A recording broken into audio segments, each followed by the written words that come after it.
কনকনায় শীতের সন্ধ্যায় যদি আপনারাও বাড়িতে এরকম মিনি মোগলাই খেতে চান, তাহলে আমাদের রেসিপিটা ফলো করে দেখতে পারেন, যেটা বাইরে থেকে খুবই ক্রিসপি আর ভেতরটা পুরোটাই পুর ঠাসা চিকেনের।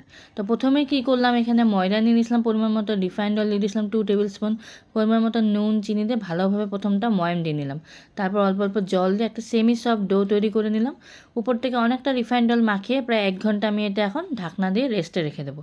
তারপর উল্টা দিকে একটা বাউলে 2টা ডিম ফাটিয়ে নিয়েছিলাম, পরিমাণ মতন পেঁয়াজ কুচি দিয়েছি, কাঁচা লঙ্কা কুচি দিয়েছি, 1 চামচ নুন দিয়েছি, 1 চামচ দিয়েছি গোলমরিচের গুঁড়ো, 2 চামচ মতন দিয়েছি হলো বিস্কুটের গুঁড়ো, আর 2 চামচ দিয়েছি চিকেন কিমা। সব কিছু দিয়ে ভালো করে গুলে রেখে দিয়েছিলাম। তারপর দইয়ের থেকে মিডিয়াম সাইজের একটা লেচি কেটে যতটা সম্ভব পাতলা করে বেলে এই পুরটা পুরোটাই দিয়ে যতটুকু দরকার অতটুকু দিয়ে ফোল্ডটা করে নিয়েছিলাম।